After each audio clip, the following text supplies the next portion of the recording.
No one could explain why a child who had everything kept fading away.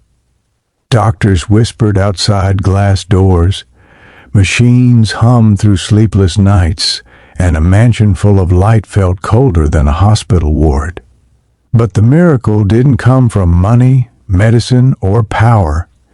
It came from the quiet hands of a nanny everyone overlooked, and from a choice so simple it felt impossible. If this story touched your heart, don't forget to like, share, and comment where you're watching from. Welcome to Kindness Talks, a place where small acts of kindness create big hope. The first time Lila Whitcomb stopped breathing properly, the entire house froze. She was 7 years old, pale as winter milk, her chest rising like it was climbing a mountain it might not conquer. The Whitcomb estate, 3 stories of polished marble, silent corridors, and walls lined with expensive art, held its breath with her. Doctors arrived in black cars, specialists flew in from cities that glowed at night. Tests were run, files were thickened, and hope thinned. Her father, Graham Whitcomb, was a man the world called unstoppable. He built companies out of ideas and pressure, turned failures into headlines of triumph. But none of that mattered when he sat by Lila's bed, counting each fragile breath, bargaining with a universe that did not return his calls. Do everything, he told the doctors, again and again, whatever it costs. They did. And still, Lila remained sick. Her illness was a maze, autoimmune flare-ups, mysterious fevers, exhaustion that folded her small body inward. Some days she could walk to the window and watch birds land on the fountain outside. Other days, lifting her head felt like lifting the sky. She smiled anyway, a soft, practiced smile that broke hearts. Caregivers came and went. Some were efficient, others distant. A few kind but hurried. None stayed long. The house needed someone steady, someone patient, someone cheap enough not to ask questions and quiet enough not to be seen. That's how Maribel Reyes arrived. She came on a rainy afternoon with a single suitcase and shoes worn thin at the heels. She was small, with dark hair braided neatly and eyes that noticed things. Dust on picture frames, pauses in conversations, the way Lila's fingers trembled when she tried to hold a spoon. Maribel had no medical degree, no impressive references. She had raised siblings, cared for an ailing grandmother, and crossed an ocean with hope stitched into her coat.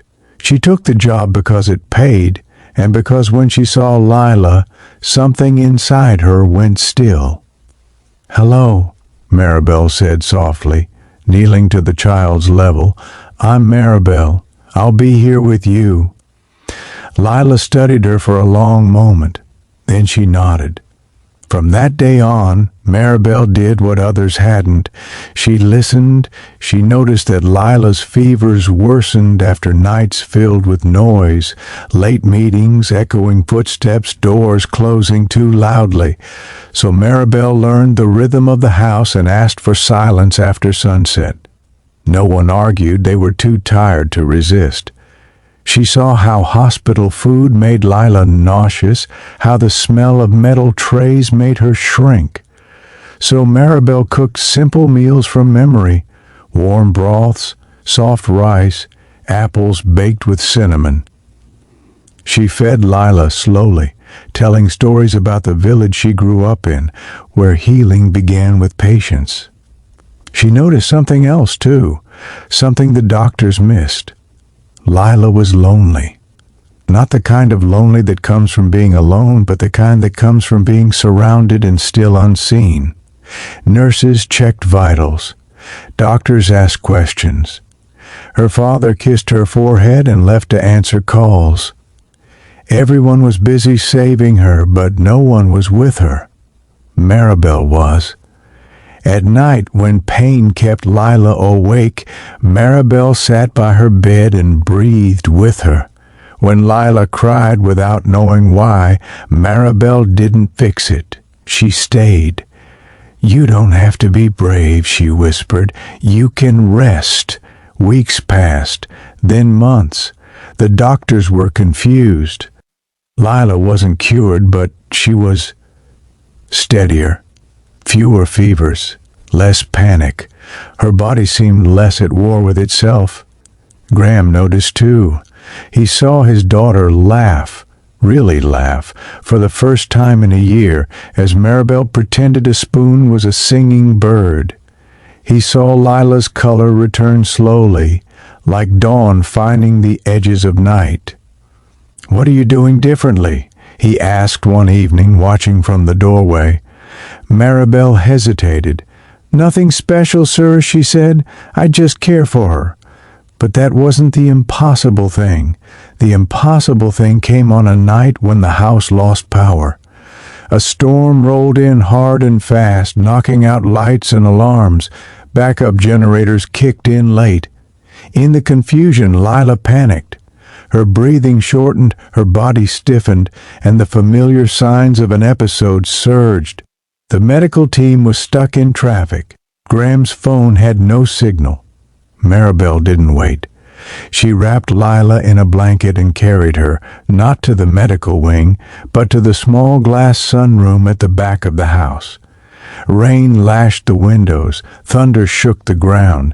Maribel sat on the floor, placed Lila against her chest, and began to hum. Not loudly, not perfectly. Just a low, steady sound that matched a heartbeat. She breathed deeply and slowly, guiding Lila's breath with her own. She whispered words in a language Lila didn't understand, but somehow felt. She didn't fight the fear. She softened it. Minutes passed, then more. Lila's breathing slowed. By the time the lights returned, the episode had passed. Doctors arrived to find Lila asleep, her hand tangled in Maribel's sleeve. That night changed everything. Medical tests later showed progress no one could explain. Lila's immune responses stabilized. Her sleep improved. Her body, once constantly inflamed, seemed to trust itself again. A specialist finally said what no one else had dared. "Her illness isn't just physical," he told Graham. "Stress, fear, emotional isolation, these can devastate a child's system." Someone made her feel safe, truly safe. Graham looked at Maribel across the room. She was helping Lila color, staying inside the lines not because it mattered, but because Lila wanted it that way. "Why didn't you tell me?" he asked Maribel later. She shrugged gently. "You hired me to care for her. Love is part of care." The impossible thing wasn't magic. It wasn't a cure hidden in poverty or a miracle denied to the rich. It was presence. Time passed, and Lila grew stronger. She learned to ride a bike. She danced barefoot on the lawn. Her laughter echoed through the house that once felt hollow. Graham changed too. He canceled meetings. He sat for meals. He learned that success meant nothing if shared with no one.